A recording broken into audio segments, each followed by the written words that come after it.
বাংলাদেশে এবং বাংলাদেশের বাইরে পৃথিবীর বিভিন্ন প্রান্তে যেখান থেকে চ্যানেল আই দেখছেন আপনাদের সকলকে সাদর আমন্ত্রণ তৃতীয় মাত্রা দেখবার জন্য। প্রিয় দর্শকরা, রাজনীতির পাশাপাশি নানা বিষয় নিয়ে আমরা তৃতীয় মাত্রায় কথা বলি। তার মধ্যে চিকিৎসা বিজ্ঞান নিয়ে, চিকিৎসা শাস্ত্র নিয়ে নানা ধরনের অনুষ্ঠান আমরা তৃতীয় মাত্রায় করেছি। বাংলাদেশের চিকিৎসা ব্যবস্থা, তার দুর্বলতা, তার সম্ভাবনা। আমরা দেখি যে আমাদের এখানে অনেক রোগী বিদেশে পাড়ি জমান, পাশের দেশে কিংবা আরো দূরে, যার যেরকম সামর্থ্য। চিকিৎসকদের উপরে, চিকিৎসা পদ্ধতির উপরে অনেকেই ভরসা রাখতে পারেন না, এবং সেই জায়গায় যদি ব্যাপারটা কাটা ছেঁড়ার হয়, অর্থাৎ সার্জারির হয়, তাহলে তো আরো নয়। কিন্তু এই বাংলাদেশে এখন কিন্তু যত রকমের সার্জারি সম্ভব করা বা বাইরে যেসব চিকিৎসা নিতে যায় সেগুলো কিন্তু অত্যন্ত সফলভাবে হচ্ছে, বাইপাস সার্জারি থেকে নানা ধরনের, এবং প্রযুক্তির ট্রান্সফারের সঙ্গে সঙ্গে আরো নানা ধরনের প্রযুক্তির ব্যবহারও কিন্তু বাংলাদেশে হচ্ছে। তার মধ্যে একটি অন্যতম হচ্ছে সার্জারির ক্ষেত্রে ল্যাপারোস্কোপিক সার্জারি, এবং এটির বয়সে বাংলাদেশ এখন 20 বছর। আজকেই একটি private hospital, Japan Bangladesh friendship হসপিটালে এই ল্যাপারোস্কোপিক সার্জারির যারা পুরোধা ব্যক্তিত্ব বাংলাদেশে, একজন বাংলাদেশি যিনি জাপানে শিক্ষা গ্রহণ করেছেন, ডক্টর সর্দারে নাইম, এবং আরেকজন Japanese doctor, professor doctor Hashimoto দাইজো। এই দুজনকে সংবর্ধনা দেওয়া হবে জাপান বাংলাদেশ ফ্রেন্ডশিপ হসপিটালে। মূলত এই ল্যাপারোস্কোপিক সার্জারি কি, এর সুবিধাগুলো কি, সমস্যাগুলো কোথায়, এবং সেই সঙ্গে সামগ্রিকভাবে বাংলাদেশের শল্য চিকিৎসা কথা বলবার জন্য 4 জন শল্য চিকিৎসাবিদ আমার সঙ্গে স্টুডিওতে বসা আছেন। চলুন তাদের সঙ্গে পরিচিত হই। আমার একেবারেই বায় বসা আছেন, যার কথা আমি শুরুতে উল্লেখ করেছিলাম, প্রফেসর ডক্টর সর্দারে নাইম, ব্যবস্থাপনা পরিচালক এবং consultant laparoscopic surgeon, Japan Bangladesh friendship hospital. তারপরে রয়েছেন আরেকজন, যার নাম আমি উচ্চারণ করলাম, অধ্যাপক doctor Hashimoto Daizo, professor doctor Hashimoto Daizo, surgery বিভাগ, সাইতামা মেডিকেল সেন্টার এবং মেডিকেল ইউনিভার্সিটি, জাপান থেকে এসেছেন। Welcome to our show professor Daizo. এবং আমার ডান পাশে যে দুজন চিকিৎসক রয়েছেন বাংলাদেশে, তারা লিজেন্ডারি চিকিৎসক, কিংবদন্তি তুল্য। একেবারে ডানে যিনি রয়েছেন, যে কোনো স্ত্রী রোগের সমস্যা বা গাইনির সমস্যা হলেই প্রথম বাংলাদেশে যে 2-1 ডক্টরের নাম মনে হয়, চিকিৎসকের নাম মনে হয়, তাদের মধ্যে তিনি অন্যতম। এবং ব্যাপারটা যদি কাটাছেঁড়ার সঙ্গে সম্পর্কিত হয় তাহলে তো কথাই নেই। Professor doctor টি.এ. চৌধুরী আমার একেবারে ডানে রয়েছেন, অধ্যাপক স্ত্রী রোগ ও প্রসূতি রোগ বিভাগ, বারডেমের। এবং তারপরে রয়েছেন আরেকজন কিংবদন্তি তুল্য consultant surgeon, professor doctor Motiur Rahman. স্বাগত আপনাদের 4 জনকে স্টুডিওতে। আমি অনুষ্ঠানের শুরুতে প্রফেসর ডক্টর সর্দারে নাইম, আপনার কাছে যাচ্ছি যে ল্যাপারোস্কোপিক সার্জারি সম্পর্কে আপনি একটু ধারণা দেবার চেষ্টা করবেন আমাদেরকে, এবং বাংলাদেশের শুরুটা কিভাবে করলেন আপনারা। ধন্যবাদ জিল্লুর। ল্যাপারোস্কোপিক সার্জারি বাংলাদেশে এবছর 20 বছর পূরণ করতে চললো। অ্যাকচুয়ালি ল্যাপারোস্কোপিক কথাটা যদি আমরা বলি, স্কোপ মিনস আমরা যেটা দিয়ে কিছু দেখি, ল্যাপারো কথার অর্থ হলো পেট, পেটের ভিতরে স্কোপ দিয়ে দেখে যে সার্জারি, সেটাকে বলা হয় laparoscopic surgery. Actually laparoscopic surgery 20 বছর আগে না, তারও আগের ইতিহাস আছে। আরও প্রায় 20 বছর আগে 1970s এর দিক থেকেই ল্যাপারোস্কোপি এদেশে এসছে। সেটা মেইনলি গাইনোকোলজিতে ব্যবহার হতো, ডায়াগনস্টিক কারণে। আমরা স্ত্রী রোগ পরীক্ষা করার জন্য বা এটাকে বের করার জন্য, কি রোগ হয়েছে দেখার জন্য ডায়াগনস্টিক পারপাসে ব্যবহার হতো। আমাদের এখানে উপস্থিত আছেন প্রফেসর টি.এ. চৌধুরী, তিনি সেটা করতেন।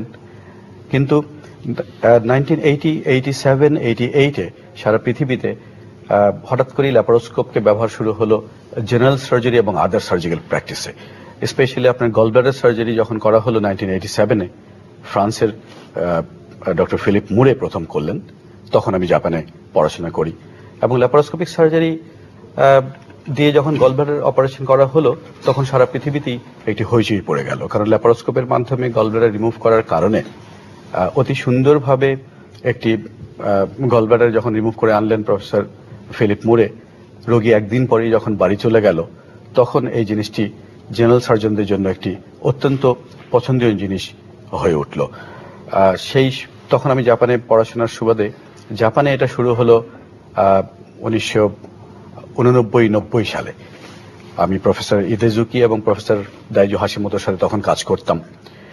তো 90-তে যখন আমরা ল্যাপারোস্কোপি জাপানে শুরু করলাম, তখন আমার মনে হলো যে এ ধরনের সার্জারি বাংলাদেশের জন্য অত্যন্ত উপযোগী, যেখানে হাসপাতাল বেডের সংখ্যা এতটাই অপ্রতুল, যেখানে লম্বা সময় রোগীদেরকে হাসপাতালে রাখা সম্ভব হয় না, এবং খুব তাড়াতাড়ি কাজে ফেরাটাও যেখানে একটা ফিনান্সিয়াল নেসেসিটি, মানুষ লম্বা সময় হাসপাতালে পড়ে থেকে, আর সবচেয়ে বড় জিনিসটা কসমেটিক্স পারপাস আছেই, কসমেটিক পারপাসটা খুব বেশি, কারণ আমরা পেটের মধ্যে মাত্র ছোট ছোট 4টে বা এখন 20 বছর পরে মাত্র একটি ছিদ্রের মাধ্যমেও কোনো ক্ষেত্রে আমরা গলব্লাডার বের করে নিয়ে আসতে পারি, যার জন্য পূর্বে পেটের উপরের ভাগে প্রায় 6 থেকে 8 ইঞ্চি ওপেন করে সেই কাজটা করতে হতো।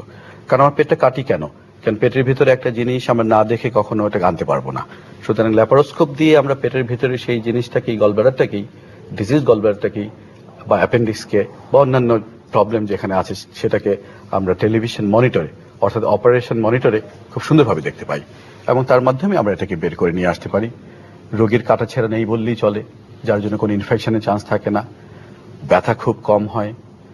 Cosmetic purpose very well served, কারণ কসমেটিক পারপাসটা খুব দেখা যায় যে পেটে কাটা ছেঁড়া ছাড়াই আমরা গলব্লাডার অপারেশন করে নিয়ে এসেছি, এবং সর্বোপরি অ্যান্টিবায়োটিক এবং অন্যান্য ওষুধের পরিমাণ অনেক কমে যায়। সাশ্রয়ী, অবশ্যই সাশ্রয়ী, তার কারণ রোগী তো 3 দিনের মধ্যেই নর্মাল কাজে ব্যাক করতে পারে, ওষুধ অনেক কম লাগে যেটা আগেও বলেছি, এবং অপারেশনের কস্ট ইভেন্চুয়ালি সব দিক দিয়ে কমে যায়।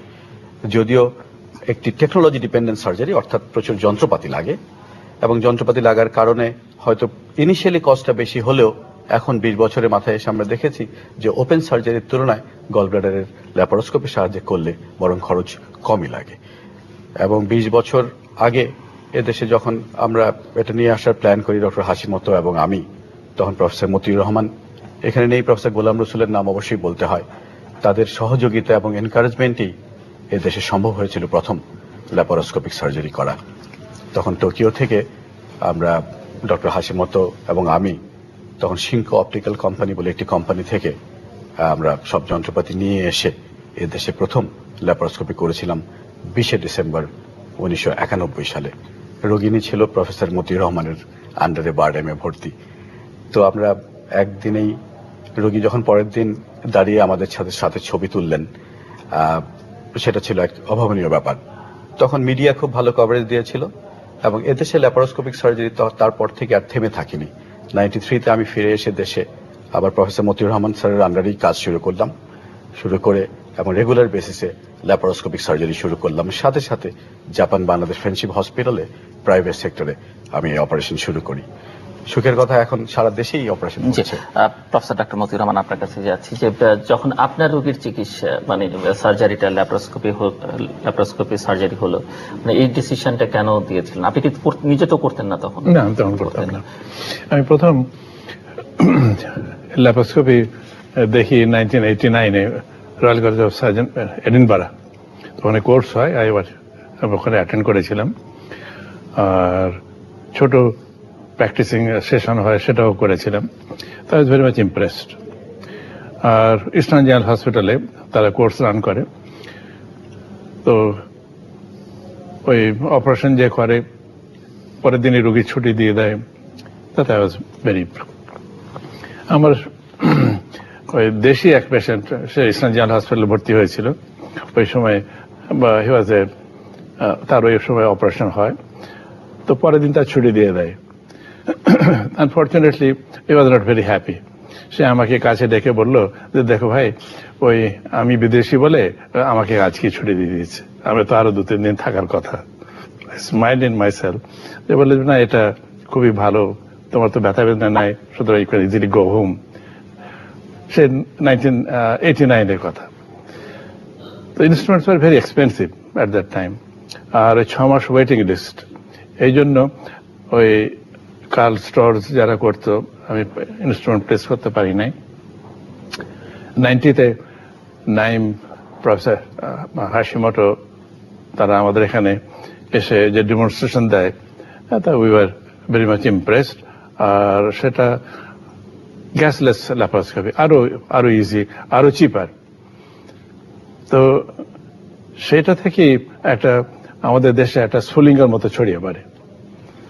তারপরে 2 বছর বাদে যখন নাইম আমাদের রিকোয়েস্টে আবার আসে আমাদের ডায়াবেটিক হসপিটালে জয়েন করে, তখন ডায়াবেটিক হসপিটালে ট্রেমেন্ডাস এই ল্যাপারোস্কোপিক অপারেশন হতো।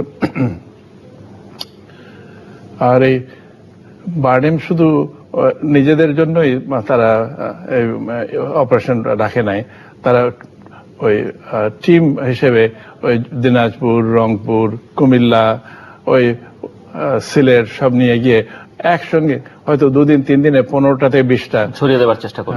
15টা থেকে 20টা ফ্রি অপারেশন করে এসেছে। তো এইটা যে বার্ডেন থেকে একটা যে ট্রেমেন্ডাস একটা সাপোর্ট দিয়েছে, এটা for 3-4 years free of cost. ওই আমাদের নঈম, সর্দার নঈম যেত, তারপরে অ্যানেস্থেটিস্ট যেতেন, তারপরে অ্যাসিস্ট্যান্ট সব যেতেন, আমিও যেতাম, আমি 2-1টা কেস করতাম, তারপরে তারাই বেশিরভাগ করতো। আর এই ক্ষেত্রে আমি বলতে চাই যে আমার ওই ল্যাপারোস্কোপিক সার্জারি শেখা সর্দার নঈমের কাছ থেকে, I learn from him patiently, he train me. এখন আমি অনেক করি, প্রত্যেকবারই যখন আমি অপারেশন করি নাইমের কথা চিন্তা করি। আর যখন ডিফিকাল্ট কেস হয় মনে হয় যে সে যদি থাকতো আরো সুবিধা হতো। তো ওই খুব খারাপ গলব্লাডার গুলো পচে গেছে, তো ওই ডায়াবেটিক হসপিটাল বার্ডেম যখন করতো আমার খুব ভয় হতো যে আবার কোনো ড্যামেজ না হয়ে যায়, কিন্তু by the grace of Allah they could bring those out very well.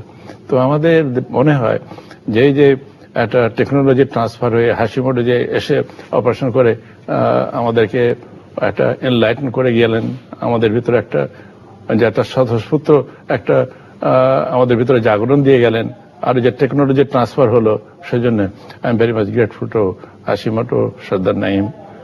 আর এখন তো ওই ল্যাপারোস্কোপি অন্য স্ফিয়ারও সমস্ত সব ছড়িয়ে গেছে। Professor doctor T A Chowdhury, তার বলার আগে আমি আর একটা কথা বলি যে প্রথম ল্যাপারোস্কোপি আমি দেখি ওই 1978-এ প্রফেসর ফিরোজা বেগমের ইউনিটে। উনি, আমি পাশাপাশি ওটিতে অপারেশন করতাম ঢাকা মেডিকেলে, তো উনি করতেন। তা একদিন আমি গিয়ে দেখলাম যে কেমন করে এটা করা হয়, আর তখন দেখা হতো থ্রু দা আই দিয়ে আই। এখনকার মতো এত সুন্দর দেখা যেত না, মানে মনিটর এখন যেরকম দেখা যায় তখন ডেভেলপ হয় না। তখন প্রফেসর টি এ চৌধুরীও করতেন, তো উনি তো পিজিতে কাজ করতেন, আমার অপরচুনিটি ছিল না ওখানে দেখা। তো ফার্স্ট যদি বলতে হয় আমি ওই দেখা সৌভাগ্য হয়েছিল professor Firoza Begum. G, professor doctor T A Chowdhury, আপনার কাছে শুনবো যে গাইনি ক্ষেত্রে কি ব্যবহার করছেন আপনারা দীর্ঘকাল ধরে? অ্যাকচুয়ালি ল্যাপারোস্কোপি গাইনিতে আমরা ইন্ট্রোডিউস করি একটা ভিন্ন পথে। যেমন 70 দশকের শেষের দিকে পরিবার পরিকল্পনার কার্যক্রম সারা দুনিয়াতেই খুব ব্যাপক ছিল, এবং একটা পদ্ধতি আপনারা সবাই জানেন যেটাকে আমরা বলি লাইগেশন, সোজা কথায়, অথবা টিউবেক্টমি মেডিকেল টার্মে, যেখানে পার্মানেন্টলি আমরা বন্ধ্যত্ব করে দিই যাদের ছেলে মেয়ে বেশি আছে। তো এটা আগে পেট কেটে করা হতো, ছোট্ট একটা অপারেশন ইনসিশন দিয়ে তারপর এটা করা হতো। তখন যখন ল্যাপারোস্কোপি প্রথমে ইন্ট্রোডিউস হয় তখন চিন্তা ভাবনা হলো যে ল্যাপারোস্কোপির মাধ্যমে এটা করা যায় কিনা। তো দেখা যায় যে এটা করা সম্ভব। তো এটা শুরু হয়েছিল, তো আমার একটু সুযোগ হয়েছিল জর্জ ওয়াশিংটন ইউনিভার্সিটিতে ওরা যে ল্যাপারোস্কোপিক লাইগেশন করতো সেটা দেখার জন্য। তো সেটা আসার পরে ওই সুবাদেই আমি ওদের কাছে চাওয়ার পরে ওরা এক সেট ইনস্ট্রুমেন্ট পাঠিয়ে দিল। কিন্তু খালি ইনস্ট্রুমেন্ট দিতে হয় না, পেটটা যেমন পেটে গ্যাস না দিলে অন্য অর্গানগুলো সরে যায় না, অপারেশন করা যায় না। তারপর ব্লিডিং হলে ভিতরে ইলেকট্রিসিটি লাগে যেটা দিয়ে আমরা ব্লিডিংটা বন্ধ করি। তো যন্ত্র পেলাম, আর কিছু তো নাই। তো কার্বন ডাইঅক্সাইড কোথায় পাওয়া যায় যেটা দিয়ে আমরা পেটটা ফুলাই? তো তখন আমরা বোধহয় যেখানে বসে আছি এখানে কোকা কোলার কোম্পানি ছিল, পেপসি। তো ওরা ওই এরিয়েটেড ওয়াটার তৈরি করতো, তো মিনারেলস। তো একদিন ওদের ম্যানেজারের সাথে দেখা হলো, বললাম যে ভাই আমাকে কিছু হেল্প করতে পারো কিনা? বলে হ্যাঁ, তোমাকে একটা সিলিন্ডার আমরা দিতে পারি, এটা কিন্তু মেডিসিনাল কোয়ালিটি না। তো সেই সিলিন্ডার দিয়ে আমরা শুরু করলাম আর কি অ্যাবডোমেন ডিস্টেন্ডেড করা। এবং মোটামুটি যদিও তারা চেয়েছিল যে আমরা এটা দিয়ে টিউবেক্টমি বেশি করি, কিন্তু আমরা আলটিমেটলি এটা গাইনি ডায়াগনোসিস এবং কিছু কিছু ট্রিটমেন্টের ব্যাপারে আমরা ব্যবহার করা শুরু করলাম। তো অসুবিধার মধ্যে যেটা ছিল যে আমাদের এখানে কোনো এজেন্সি ছিল না যারা এই যন্ত্রটা সাপ্লাই দিতে পারে।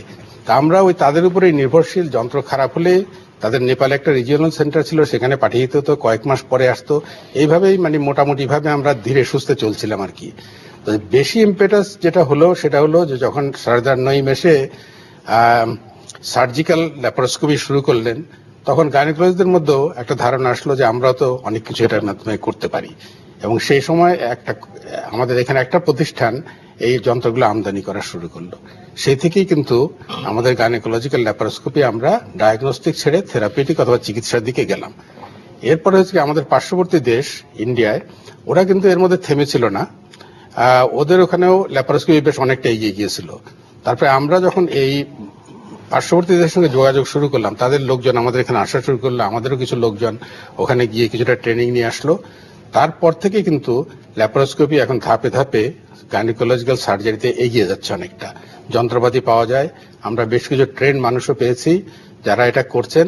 কিন্তু একটাই সবসময় ভারতের একটাই সুবিধা যে ওদের টেকনোলজি ট্রান্সফার একটা মেকানিজম আছে। ওদের বহু লোক বাইরে কাজ করেন, তারা কোনো কিছু শিখে আসলে সাবাটিক্যাল নিয়ে হোক যেভাবেই হোক দেশে চলে আসেন, এটা দেশে এটা ট্রান্সফার করার চেষ্টা করেন। আমাদের লোক সংখ্যা বোধহয় কম সেরকম, এবং আমরা এই সুযোগটা এখনো খুব বেশি ভাবে পাইনি। তো এই যে ডক্টর নাঈম এবং অন্যরা এই যে বিদেশ থেকে ট্রেনিং নিয়ে আসছেন, তাদের সঙ্গে যেটা যোগাযোগ রাখছেন এবং তারা যে দেশে কাজ করছেন এবং যারা বাইরে করছেন তাদেরকেও দেশে এসে কাজ করা উদ্বুদ্ধ করছেন, আমার মনে এইভাবে যদি টেকনোলজিটা আমরা ট্রান্সফার করি তাহলে আমরা পৃথিবীর যে কোনো দেশের মতোই আমরা ল্যাপারোস্কোপি করতে পারবো, কোনো অসুবিধা হবে না। প্রফেসর ডক্টর হাশিমতো দাইজব, what made you think of laparoscopy surgery in Bangladesh? Bangladesh, yeah, it's the laparoscopic surgery started in 1987 and came to Japan in around 1990. At the same time, Dr. Naim came from Bangladesh to Japan, and I started at that time the laparoscopic surgery, and I find out the lots of risk of this operation with pneumoperitoneum. The laparoscopic surgery which started in Europe, it's the technique is a pneumoperitoneum. That's the insufflated abdomen, and so there's lots of risk of related to the high pressure, partial high pressure only of the abdomen. Then I tried for only 5 cases with pneumoperitoneal operation and stopped to continue the laparoscopic operation in Japan. At that time, Dr. Naim just stayed in Japan and learned the new technologies. Then I find out the alternative, more safe way to do the operation from the animal experimentation to the clinical application. By that time, Dr. Naim joined my team to develop lots of things, not only the operative method, but also the forceps development and camera development. All these things was worked together and finished this book, yes, gasless laparoscopic surgery. And Dr. Naim and I and my surgical team developed the most safe way of the laparoscopic surgery, not only for the patient but also for the surgeons, and moreover very cost-saving operation for the hospital. So how did you transfer the technology? Oh, that's Dr. Naim himself stayed and learned and worked together the new technology and carried back to your Bangladesh own country. But in 1991, you came with us. Yes, again, yes. That's because Dr. Naim came back and built up the new hospital. So I came from Tokyo. That's only 35 cases I did operation, but I did the 38 cases in Bangladesh. In 91. In Bardem Hospital. In Bardem Hospital. Yes. One in Bardem and one in IPGMR. What's about your current visit? In this visit, will you operate? Pardon? Now, are you planning to do any operation in Bangladesh this time? No, actually, we did not, arrange it. But he goes to many places to do laparoscopic surgery to demonstrate in other countries also, like বাংলাদেশের চিত্রটাকে আপনি gall bladder অপারেশনের কথা বলছেন, এর বাইরে অন্যান্য ক্ষেত্রে গাইনির ক্ষেত্রে আমরা কিছুটা শুনলাম, অন্যান্য ক্ষেত্রে ল্যাপারোস্কোপিক সার্জারি আসলে ব্যাপারটা হলো এখন যে ল্যাপারোস্কোপিক সার্জারি, যেটা প্রফেসর মতিউর রহমান স্যার বললেন যে এটা একটা স্ফুলিং এর মতো ছড়িয়ে পড়েছে, নট অনলি গল ব্লাডার, এটা এখন appendix, hernia, colorectal surgery, bariatric surgery অর্থাৎ ওই গ্যাস্ট্রিক স্লিভ সার্জারি করে খাওয়া কমিয়ে দিয়ে ওজন কমানো, এ ধরনের সার্জারি এবং কোলন সার্জারি, সব ধরনের সার্জারি, পেটের ভিতরে প্রায় স্প্লিনেক্টমি এবং প্যানক্রিয়াটেক্টমি, এ ধরনের সব ধরনের সার্জারি এখন হচ্ছে। তো আমাদের দেশে অ্যাকচুয়ালি একটা পার্টিকুলার রেঞ্জ পর্যন্ত আমরা করতে পারছি এই মুহূর্তে, তবে ইন ফিউচার ডেফিনেটলি রেঞ্জ আরো বাড়বে এবং আমি বিশ্বাস করি যে সব ধরনের সার্জারি আগামী জেনারেশনের সার্জনরা ল্যাপারোস্কোপ দিয়ে প্রায় 80 to 90% সার্জারি, অ্যাবডোমিনাল সার্জারি করবেন। গাইনোকোলজিক্যাল সার্জারিতে তো অলমোস্ট, টিএ চৌধুরী স্যার এখানে আছেন, প্রায় সব সার্জারি এখন গাইনি সম্ভব ল্যাপারোস্কোপ দিয়ে করা। এবং মজার কথা হলো যে আমাদের দেশে বিভিন্ন হাসপাতালগুলোতে, স্পেশালি প্রাইভেট সেক্টরে এবং গভর্নমেন্ট সেক্টরেও প্রচুর ইন্টারেস্টেড সার্জনরা এখন বাইরে যাচ্ছেন, ট্রেনিং নিচ্ছেন। স্পেশালি পার্শ্ববর্তী ইন্ডিয়াতে ল্যাপারোস্কোপি সার্জারি অনেকটাই এগিয়েছে এবং সেই সুবাদে আমাদের দেশে রিপিটেডলি আমরা ওয়ার্কশপ, লাইভ সার্জারি ওয়ার্কশপ আয়োজন করছি এবং সেভাবে নিজেরাও ট্রেন হচ্ছি। একটা সময় ল্যাপারোস্কোপিক ইনস্ট্রুমেন্টস অ্যান্ড ইকুইপমেন্ট বেশ এক্সপেন্সিভ ছিল, কিন্তু এখন যদি আমরা আমাদের অন্যান্য যন্ত্রপাতির সাথে তুলনা করি, আমরা মাত্র 20 থেকে 25 লক্ষ টাকাতেই একটি সুন্দর ল্যাপারোস্কোপিক সেট আপ করা সম্ভব, যেটা দিয়ে আমরা মানুষকে একটা ট্রিমেন্ডাস বেনিফিট দিতে পারি। এবং সেই কারণেই আমি মনে করি যে ল্যাপারোস্কোপিক সার্জারির ভবিষ্যৎ অত্যন্ত উজ্জ্বল এবং এইভাবে ল্যাপারোস্কোপিক সার্জারি এগিয়ে যাবে। ডক্টর মতিউর রহমান, আপনি আমাদেরকে বলবেন যে প্রফেসর ডক্টর টিএ চৌধুরী এবং হাসিমুত দাইজুরি যে টেকনোলজি ট্রান্সফারের কথা বলছেন, বাংলাদেশের টেকনোলজি ট্রান্সফারের সমস্যাগুলো কোথায় পারে? আমরা দেখছি যে আপনি ভারতের কথা উল্লেখ করলেন, ওরা যেভাবে পারে বাংলাদেশে কেন হচ্ছে না? এখন তো প্রচুর চিকিৎসক আছেন বাইরে এবং অনেকে বেশ ওয়েল অফ চিকিৎসকও বাইরে আছেন। একটা জিনিস হলো, ইন্ডিয়াতে অনেক ভালো ভালো সেন্টার আছে, এক্সপার্ট আছে, সেই সেন্টারগুলোতে ওই জুনিয়র ইয়াং কলিগস দেখবো তারা গিয়ে ওই 1 সপ্তাহ 2 সপ্তাহ গিয়ে একটা ট্রেনিং নিয়ে আসে। আর তাদের ওই আরেকটা খুব অ্যাডভান্টেজ হলো ওই সেমিনার, সিম্পোসিয়াম খুব অফটেন হয় বম্বে, দিল্লি, পুনে অথবা ইস্টার্ন পার্ট, এই সবগুলো গিভস এ ট্রেমেন্ডাস এক্সপোজার। আর ওই অপারেটিভ সার্জারিও দেখানো হয়। আর ওই মিউচুয়ালি যারা এগুলো দেখেন, ট্রেনার আর ট্রেনি, তাদের একটা কোঅপারেশন হয়ে এটা খুব সুবিধা। আনফর্চুনেটলি আমাদের এখানে এই ধরনের এক্সপার্টিজ এত নেই, এত কনফারেন্স গুলো করার সুবিধা আমাদের নাই। আর আমাদের হসপিটালগুলো যে এত বিজি যে এইসব কনফারেন্স গুলো করবে আর ট্রেনার যে সময় দিতে পারবে এটাও খুব কম। সেজন্য আমাদের এখানে হয়তো বছরে 2টো এরকম সিম্পোজিয়াম, সেমিনার হয়, ভেরি ওয়েল অ্যাটেন্ডেড, অনেকে শিখছেন। তারপরে হয়তো ছোটখাটো কিছু কিছু হয়, সেখানেও কিছু ট্রেনিং বন্দোবস্ত হয়। 2-1জন লন্ডনে থাকেন, এবারে মিটিং এ এসেছিলেন, তিনিও ওই লন্ডন হসপিটালে 3জন আমাদের বাংলাদেশিকে কোলোরেক্টাল সার্জন খুব ভালোভাবে ট্রেনিং দিয়েছেন। আর তিনি বলেছেন যে তোমরা আরো পাঠাও, আমি নেব। আমেরিকাতেও এরকম, যদি আমরা এইভাবে তাদের সঙ্গে যোগাযোগ করে ওই ডিফারেন্ট ফিল্ডে কার্ডিওভাস্কুলার শুদ্ধ আমরা করতে পারি, তাহলে আমরা will be very much benefit. Doctor টি চৌধুরী মনে করেন যে এই ক্ষেত্রে এই যে টেকনোলজি ট্রান্সফারের কথা বলছেন, সরকার বা রাষ্ট্র কি করতে পারে বা কি করণীয়? সরকার আর রাষ্ট্র ঠিক সরাসরি যে কিছু খুব বেশি করতে পারে তা না। আমার মনে হয় এটা প্রফেশনাল লেভেলেই জিনিসটা সবচেয়ে ভালো হয়। আমি একজনকে জানি যে উনি এই কাজটা ভালো করেন এবং উনি শেখাতে আগ্রহী। কিন্তু আমাদের যে জিনিসটা সরকারের করা উচিত সেটা সুযোগ সৃষ্টি করা। আমাদের মন মানসিকতার কিছু পরিবর্তন দরকার, যে আমরা এই ধরনের মানুষকে নিয়ে এসে তাকে সুযোগ সুবিধা দিয়ে অপারেশন দেখাবো। আমাদের যত অ্যাসপায়ারিং সার্জন আছে তাদেরকে আমরা সুযোগ দেব হাতে কাজ করার জন্য। তো এই জিনিসটা উনি যেটা বললেন যে আমাদের হাসপাতালের বিজি শিডিউল, যে এর মধ্যে আমরা এই জিনিসটা করতে গেলে সাধারণ রোগী হয়তো কিছুটা সাফার করবে। সুতরাং একটা আলাদা set up, training set up, বেশিরভাগ বড় বড় মেডিকেল বিশ্ববিদ্যালয়ে এই ধরনের সেট আপ আছে যেখানে ট্রেনিং সেট আপটা, তো সেই জিনিসটা আমাদের এখানে এখনো হয় নাই। আমার মনে হয় এটা করাটা খুবই প্রয়োজন, যেখানে সব ধরনের ট্রেনিং দেওয়ার একটা সুযোগ থাকবে।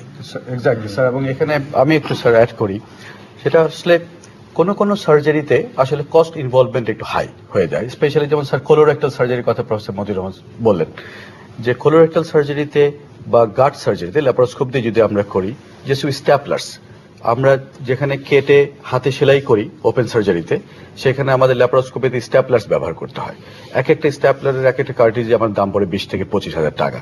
তো আমরা হাতে যেই সেলাইটা করছি অলমোস্ট বিনা পয়সায় 200 বা 300 টাকার একটা সুতো দিয়ে, সেইটা যদি আমরা স্ট্যাপলার ব্যবহার করি, 5টা বা 6টা স্ট্যাপলার যদি আমরা ব্যবহার করি, 1.5 থেকে 2 লক্ষ টাকা লেগে যায়। তো ব্যাপারটা হচ্ছে যে এখানে আমাদের রোগীদের পেইং ক্যাপাসিটিটার একটা লিমিটেশনস। তবে ওই যে training centre professor T A Chowdhury যেটা বললেন, ভেরি রাইটলি সো, যে ট্রেনিং সেন্টার যদি স্পেশালি মেডিকেল কলেজ হসপিটালগুলোতে বা পোস্ট গ্রাজুয়েট ইনস্টিটিউটগুলোতে আলাদাভাবে সাবসিডাইজড করে এই ধরনের স্ট্যাপলার রোগীদের যেন কিনতে না হয়, ফর ট্রেনিং পারপাস যেন সরকারের কোনো একটা মহল থেকে আমরা যদি পাই, তাহলে কিন্তু এই ধরনের সার্জারিগুলোতে ট্রেইনড হওয়া সার্জনদের জন্য অনেক ইজি হয়ে যায়। কারণ আজকে যে রোগীটা ভারতে যে অপারেশন করছেন, উনি তখনই এখানে অপারেশন করাবেন যখন উনি দেখবেন একজন প্রপারলি ট্রেইন সার্জন এটা করছেন। শুধু তখন কিন্তু যাদের পেইং ক্যাপাসিটি আছে তারা 1.5-2 লক্ষ টাকা দিয়ে সেই আপনার স্ট্যাপলার গুলো কিনে দিবেন আপনার হাতে, যদি আপনি একজন ট্রেন সার্জন হন। কিন্তু ওই ট্রেনিং পারপাসে আমরা রোগীদেরকে দিয়ে এসব যন্ত্রপাতিগুলো কিনাতে পারি না, সেটা একটা লিমিটেশনস। সুতরাং এখানে সরকারের বিভিন্ন প্রায় সরকারি হাসপাতালগুলোতে, বড় বড় মেডিকেল কলেজগুলোতে যদি এই ধরনের সেন্টার ডেভেলপ করে with proper training budget for specific trainings, তাহলে আমাদের এই সার্জারি, ল্যাপারোস্কোপি সার্জারি আরো অনেক এগিয়ে যাবে বলে আমি বিশ্বাস করি। Professor Hashimoto, you were talking about technology transfer. So my question is, after the transfer of a technology, how does it continue to grow? Oh, surgery is always innovative and always progressing. When Dr. Naim came 20 years ago, after that, that's a big advancement, big progress happened in Japan too. So I think as to the technical transfer technologies, Dr. Naim came to Japan when he just graduated medical schools. His age is 26, is that right? Right. And stayed in Japan 6 years. And where that just when he came to Japan, he can speak any language, any Japanese language, any word. But when he leaving Japan, he can almost like a Japanese. He can speak very good Japanese. And while that time, he learned lots of things. He got the techniques in his hand, and he stocked in his brain lots of new technologies and carried back. I think that is the best way to come to a developed country. To the human transfer is the first step and the most important thing. So I want to encourage young surgeons in Bangladesh come again to Japan again. এখানে আমি একটু add করি। আমি Japan গিয়েছিলাম Japanese Monbusho স্কলারশিপে। Monbusho means ministry of science, education and culture of Japan. তো Monbusho scholarship প্রায় 5-5.5 বছর পেয়েছি আমি, এবং মান্থলি যেটা পেতাম it was quite enough to live there with my family. Japan government স্কলারশিপটা পার্সন নাইমকে দেয়নি, দিয়েছে বাংলাদেশকে, বাংলাদেশের একজন ডাক্তারকে। এটা জাপানের সাথে বায়োলেটারাল রিলেশনশিপের একটা অংশ। আমাদের দেশ থেকে এখনো প্রতি বছর quite a good number of doctors are going to Japan. কিন্তু আনফর্চুনেটলি, আমি ঠিক আনফর্চুনেটলি বলছি, বাট এটা তাদেরকে দোষ দিচ্ছি না, এর মধ্যে হয়তো 90% লোকই ব্যাক করতে পারেন না। আপনারা হয়তো জানেন যে জাপান বাংলাদেশ ফ্রেন্ডশিপ হসপিটাল তৈরি করেছিলাম আমি, ডক্টর জোনায়েদ, ডক্টর ফায়সাল, আমরা 3 জনই ফিরে এসেছিলাম জাপান থেকে। আমরা হাসপাতাল তৈরি করে, ল্যাপারোস্কোপিক সার্জারি করে, doctor Zonayed pain clinic establish করে এদেশে আমরা টিকে গিয়েছি। কিন্তু বেশিরভাগ ছাত্ররাই বা ডাক্তাররাই যারা ট্রেন হচ্ছেন, হায়ার এডুকেশন নিচ্ছেন, তারা ফিরে এসে কিন্তু কাজ করার মতো ক্ষেত্র পাচ্ছেন না। তারা, আমি জানি আমার অনেক বন্ধুদেরকে, আমার কন্টেম্পোরারি অনেকেই, যারা এখান থেকে সেখানে অনেকভাবে চেষ্টা করেছেন, কার্ডিয়াক সার্জন, নিউরো সার্জন, বিভিন্নভাবে তাদের নলেজ এখানে কাজে লাগাতে, কিন্তু আনফরচুনেটলি সেই সুযোগটা তারা পান নাই। বাধ্য হয়ে তারা সুযোগটা পাননি বলে কেন মনে পাননি। করেন? তার কারণ হলো, এক নম্বর, এস্টাবলিশমেন্ট, প্রপার সেট তৈরি করা। ধরেন আজকে আমি জাপানের থেকে ফিরে এসে যদি কোনো একটি, ধরেন কিছুই কেউই আমার সম্বন্ধে জানেন না, যদি আমি বলতাম স্যার আমাকে 25 লক্ষ টাকা দিয়ে একটা মেশিন কিনে দিন, আমি আপনার হাসপাতালে ল্যাপারোস্কোপি করব, তাহলে সম্ভবত ব্যাপারটা অতটা ইজি হতো না। আমার উপরে ব্যাংক করে 25 লক্ষ টাকা ইনভেস্ট কেউ করতেন কিনা তখন, যার জন্য আমাকে কি করতে হয়েছিল, ডক্টর হাসিমতোকে নিয়ে এসে এখানে ল্যাপারোস্কোপি করে সেটা প্রুভ করতে হয়েছিল যে this is a good surgery, it can be done in any hospital in the country. তারপরেও আমি আবার নিজস্ব সেটআপ তৈরি করেছি যেন কার উপর আমার ডিপেন্ড করতে না হয়। নিজস্ব সেটআপ তৈরি করার জন্য আমি জাপানিজদের সাহায্য পেয়েছি, আমি তাদের কাছে ঋণী এবং কৃতজ্ঞ, এবং তাদের কাছ থেকে লোন নিয়ে এসে হাসপাতাল করে সেই লোন শোধ করে দিয়েছি। তো এইভাবে হয়তো সবাই করবেন না, কিন্তু একজন প্রপারলি ট্রেন সার্জনের উপরে যদি ডিপেন্ড করে আমাদের দেশে সরকারি লেভেলে, সেই জন্য সরকারি পৃষ্ঠপোষকতা ভীষণ দরকার। সরকারি লেভেলে তাদের ল্যাটারাল এন্ট্রি যদি সম্ভব হয়, তারা কাজ করার যদি সুযোগ পায়, আমি বিশ্বাস করি এদেশে বিভিন্ন সেক্টরে টেকনোলজি অনেক অনেক এগিয়ে যাবে। সামগ্রিকভাবে বাংলাদেশের সার্জারির অবস্থাটা কি এখন এবং টেকনোলজিক্যাল ইমপ্রুভমেন্টের চিত্রটা কি? at present surgery as a whole has improved a lot. There has been tremendous improvement in surgery. এই যে 1970 থেকে আরম্ভ করে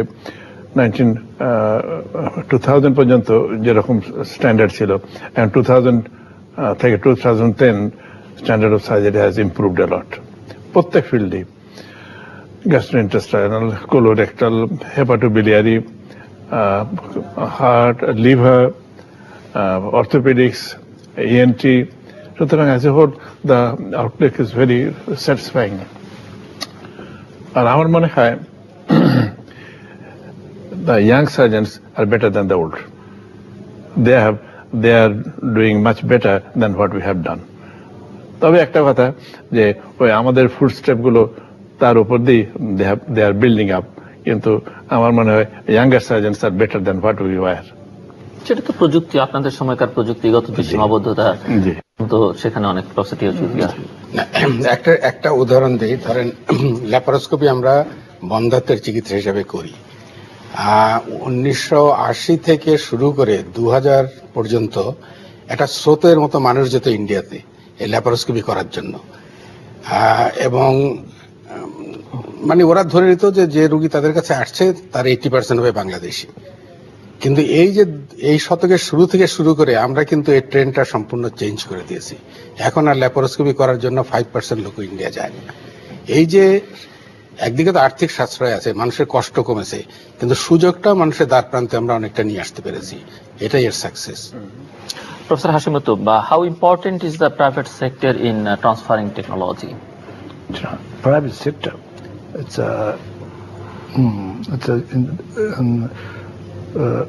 I want to talk on the memorable things. It's when he just leaving this Japanese country. After 6 years stay, he can speak Japanese, and like a Japanese, he came to the Japanese, and that time I asked him, why don't you stay longer in Japan or move to the Western country? Lots of Bangladeshi do not come back to your country after finishing the doctor course, after finishing studying, learn new things. But then why did you ask him to stay in Japan? I know many Bangladesh in America or in Europe, and some brilliant person is staying in Japan.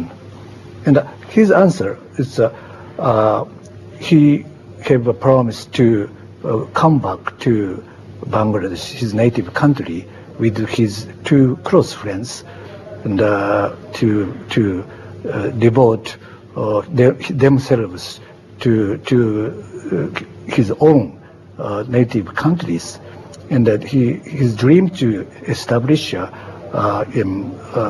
one hospital, and with carrying back the lots of new technologies from Japan. That's spirit I'm deeply impressed, and so I want to help him to transmit through mission the new technologies from our country. So I asked a Japanese company help him to do his mission, and there are several co-working Japanese industries, and helped lots of things to do it. So you think private sector could play a very vital role Yes, in yes. technology transfer? Yes. He is a very good private sector. So আর কি ধরনের পরিকল্পনা বা actually আমরা আমাদের specially আমরা যদি technology ট্রান্সফারের কথা বলি, যেটা ল্যাপারোস্কোপি সার্জারির ক্ষেত্রে আপনারা করেছেন, এবং জাপান থেকে আর কি কি ধরনের রিসেন্টলি আসলে সার্জারি, যেটা স্যারও বললেন যে সার্জারি এতটাই এগিয়ে যাচ্ছে, যেমন গত 5 থেকে 10 বছরে ডেভেলপমেন্ট কিন্তু গত প্রায় 50 বছরের ডেভেলপমেন্টের চেয়ে বেশি। তো তার কারণ হলো যে computer technology and very high quality video and telescope technology. তো এখন আমাদের দেশে যেটা এখনো সম্ভব হয়তো না, কিন্তু আমি বিশ্বাস করি নেক্সট জেনারেশনে ইভেন রোবোটিক সার্জারি, তো single incision laparoscopic surgery, even বলা হয় যে কোনো ইনসিশন ছাড়াই এন্ডোস্কোপিক অথবা ন্যাচারাল অরিফিসেস দিয়ে আমাদের গলব্লাডার সার্জারি, অ্যাপেন্ডিক্স সার্জারি, এগুলো এখনো আন্ডার রিসার্চ। বাট স্টিল আমি বিশ্বাস করি যে এই জেনারেশনে আমাদের দ্বারা সম্ভব না হলেও পরের জেনারেশনে ইয়াং সার্জনরা, কিছুদিন আগে আমাদের সোসাইটি অফ সার্জনসের মিটিংয়ে একজন আসলেন, doctor Ahmed from England, sir যার কথা বললেন, এবং উনি প্রচুর কাজ করছেন। উনি একজন বাংলাদেশি, উনি ছোটবেলায় চলে গিয়েছেন, ক্লাস 3 বছর বয়সে চলে গিয়েছিলেন। হি গ্রাজুয়েটেড ফ্রম দেয়ার এবং ওয়ার্কিং দেয়ার, এবং he is so interested to train our young surgeons for all these things. সুতরাং জাপান, ইংল্যান্ড, আমেরিকা এবং অল আদার ডেভেলপড ওয়েস্টার্ন কান্ট্রিজে যেসব টেকনোলজি এখন অ্যাডভান্স স্টেজে গিয়েছে, এবারে যে রোবোটিক সার্জারি, যেটাকে আমরা দাভিঞ্চি সার্জিক্যাল সিস্টেম বলি, ইন্ডিয়াতেও আমি শুনেছি 9টি দাভিঞ্চি আছে। রোবোটিক সার্জারি কিন্তু ইউরোলজিক্যাল সার্জারিতে, প্রোস্টেট সার্জারিতে ট্রিমেন্ডাস বেনিফিশিয়াল হয়েছে। সুতরাং এ ধরনের সার্জারিগুলো আমাদের দেশে নেক্সট জেনারেশনে হবে, সেটাই আমি বিশ্বাস করি। এবং সেটার জন্য আপনি যেটা বলেন প্রাইভেট সেক্টর, অবশ্যই প্রাইভেট সেক্টর খুব ইজিলি এগিয়ে যেতে পারে, খুব তাড়াতাড়ি অল্প সময়ের মধ্যে ডিসিশন নিয়ে। যেমন আমি নেগেটিভ কথাটা বলতে চাচ্ছি না, কিন্তু আমি একটু উদাহরণ দিই। আমরা 1993-তে রেগুলার বেসিসে যখন বারডেমে অপারেশন শুরু করেছিলাম, সরকারি ক্ষেত্রে মেডিকেল কলেজগুলোতে সেটা আসতে কিন্তু আরো 5 বছর সময় লেগেছিল, কারণ যন্ত্রপাতি কেনার প্রসেসের মধ্যেই এই সময়টা চলে যায়। নট যে সরকারি ক্ষেত্রে যারা ছিলেন, এবং সরকার সবসময় একটু রক্ষণশীল, এটা হ্যাঁ, কিন্তু কোন কোন ক্ষেত্রে এই জিনিসটাকে হয়তো ওভারকাম করা সম্ভব। আমি বলছি না যে সরকারি সেক্টরে যখন যারা কাজ করতেন তারা ল্যাপারোস্কোপি করতেন না, তারা কিন্তু প্রাইভেট হসপিটালগুলোতে ল্যাপারোস্কোপি করতেন, কিন্তু মেডিকেল কলেজে ল্যাপারোস্কোপি শুরু করতে তাদের 5 বছর আরো লেগে গিয়েছিল। তো এই ধরনের জিনিসগুলোকে যদি আমরা ওভারকাম করতে পারি, আমরা খুব সহজেই, আমার মনে হয় প্রফেসর টি এ চৌধুরী এবং প্রফেসর মতিউর রহমান আমার সাথে একমত হবেন, ওনারা বিভিন্ন সময় সরকারি মেডিকেল কলেজগুলোতে কাজ করেছেন, ওনারা আমাদের শিক্ষক হিসেবে আমরা পেয়েছি, আমরা ভাগ্যবান। ওনাদেরই ফুট স্টেপ নিয়ে আমরা এগিয়ে যাচ্ছি, এবং আমাদের ফুট স্টেপ নিয়ে পরের জেনারেশন এগিয়ে আসবে, এবং সেভাবেই এদেশে সার্জারি এগিয়ে যাবে, এবং at per with develop world আমরা হব ইন সার্জারি, সেটা আমি স্ট্রংলি বিশ্বাস করি। আমরা অনুষ্ঠানের একেবারে শেষ প্রান্তে প্রফেসর ডক্টর মতিউর রহমান আর কিছু যোগ করবেন আপনি? আমার একটা প্রফেসর হাশিমোটো আমাকে একবার ওনার সেন্টার দেখার জন্য ইনভাইট করেছিলেন, তো I spent about a week over there. তো উনি Tokyo Metropolitan Police Hospital, So the fantastic amount of laparoscopic work I saw over there, what he was doing. So starting from probably about 8 o'clock in the morning, দুপুরবেলায় lunch শেষ, দুপুরবেলায় উনি বলতেন যে এখন তো আর লাঞ্চ পাওয়া যাবে না, let us have some soup খেয়ে আবার সেই রাত 1টা পর্যন্ত ওই কাজ হতো। তো আবার সেই রাতেবেলা একটা স্যুপ খেয়ে তারপর ফিনিশ আমাকে হোটেলে পৌঁছে দিতেন। For about a week he did like that. The amount and the volume of work I saw, তো এটা বলার উদ্দেশ্য এইরকম মানুষ দু একজন আমরা যদি অ্যাপ্রোচ করতে পারি, ওই it was probably it was in 1992 or 93 we could learn very much. তো একটা কথা ওনাকে আমি প্রায় বলতাম যে I would like to see your office room. উনি বললেন no. I insisted that I want to see your office room. So ultimately when he was compelled to show me a small room, there was no chair and table, there was a computer and the floor inundated with books and journals and others, and he used to sit on paper. So this is the attitude of a professor and his mentality and the attitude to work and surgery. শেখার আমাদের অনেক কিছু আছে। Professor doctor T. H.. Chowdhury, আমি কিন্তু অত্যন্ত আশাবাদী, যদিও আপাত দৃষ্টিতে মনে হয় যে আমরা কিছুটা পিছিয়ে আছি হয়তো ইভেন পার্শ্ববর্তী দেশ থেকে, কিন্তু গত 20 বছরে আমাদের অর্জন কিন্তু কম নয়। এবং যে ধরনের চিকিৎসকরা এগিয়ে আসছেন ল্যাপারোস্কোপি করা যায়, এখন কিন্তু অধিকাংশ জেলা লেভেলেও ল্যাপারোস্কোপিক সার্জারি হচ্ছে এবং বেশ ভালোভাবেই হচ্ছে, এবং আলটিমেটলি এটা তো উপজেলা লেভেলেও চলে যাবে। তো আমার মনে হয়, আমি অত্যন্ত আশাবাদী যে আমাদের যে অর্জন গত 20 বছরে হয়েছে এটা খুব ভালো অর্জন হয়েছে এবং আরো দ্রুত গতিতে হয়তো আমরা এগিয়ে যাব। এবং সর্দার নঈমের সাথে আমি একমত যে সেই দিন খুব দূরে না যেদিন আমাদের ল্যাপারোস্কোপি সার্জারি পৃথিবীর যে কোনো দেশের সার্জারির সমকক্ষ হবে। Professor Hashimoto Daiju, we are at the end of the show, so will you make any concluding remarks or comments? Concrete remarks? Oh, yes. You know, in Japan, now in the national disasters, that means the very huge earthquake. The intensity is 9 degrees, and in addition, very tremendous tsunami killed about 20,000 people at once. And the north part area of Japan completely destroyed, like the Tokyo, which was bombarded by American airplanes at the end of the World War II. And so at that time, nothing left in the Tokyo. But we got miracle recovery for the 60 years. And in Tohoku area, now we have almost the same situation. Everything lost. And all the houses is destroyed. And we have to once again have the miracle recovery. But this time, half of the Japan is still alive. So there is no problem. Because we got very successful story after the World War II. At that time, the young peoples left Tokyo, left Japan, and learned lots of things, and carried back from America, from Europe. It's the same thing. I think that's Bangladesh.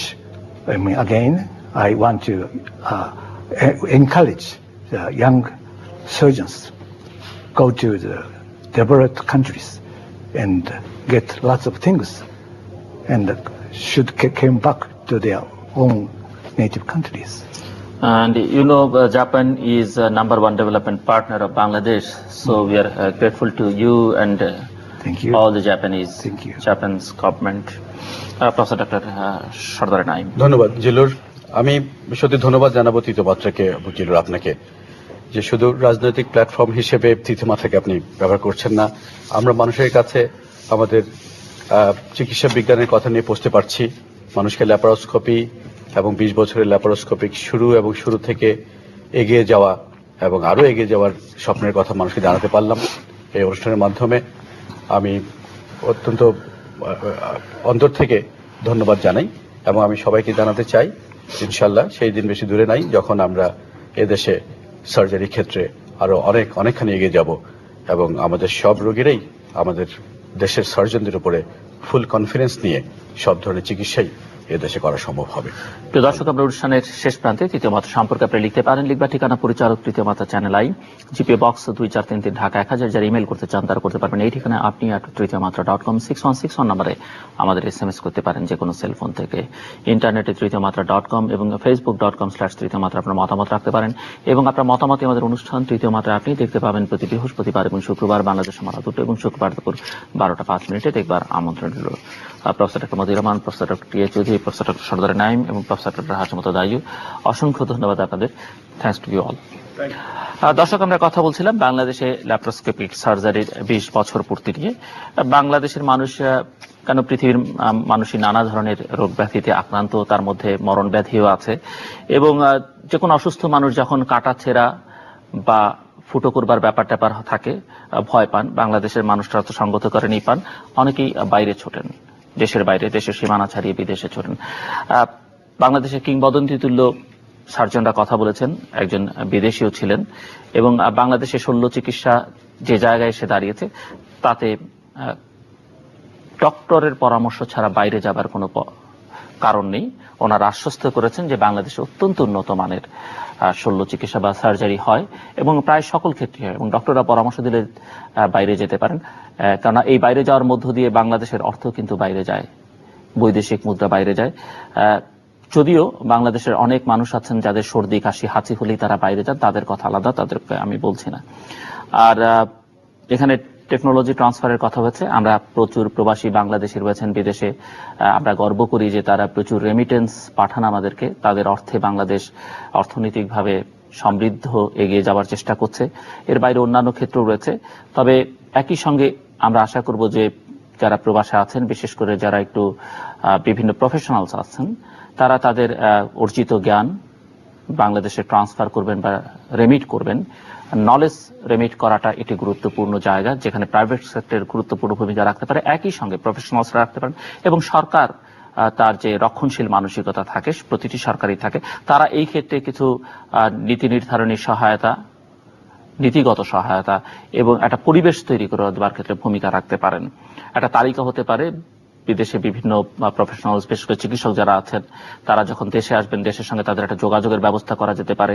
দেশে আসলে তারা সরকারি বেসরকারি বিভিন্ন হসপিটালে তাদের সেবা 1 মাসের জন্য আসলে হয়তো সপ্তাহে 1 দিন 2 দিন করে তারা দিতে পারেন। অনেকেই স্বাচ্ছন্দ্যে সেটি করবেন এবং এখানে বিভিন্ন ট্রেনিং এর ব্যবস্থা করা যেতে পারে। প্রচুর বিদেশি আছে, প্রফেসর হাশিমুত দাইজুর মতো, যারা একটু চাইলেই, মন খুলে চাইলেই সহায়তা পাওয়া যেতে পারে। আমরা আশা করব যে এই ক্ষেত্রে আমরা সবাই মিলে এক ধরনের চেষ্টা করব এবং ল্যাপারোস্কোপি সার্জারি যার 20 বছর বাংলাদেশে হতে যাচ্ছে, এই ক্ষেত্র আরো এগিয়ে যাক, আরো বিস্তৃতি লাভ করুক, এই প্রত্যাশাকে আজকের অনুষ্ঠান এখানে শেষ করছি। আপনাদের সবাইকে অসংখ্য ধন্যবাদ, সবার জন্য শুভকামনা।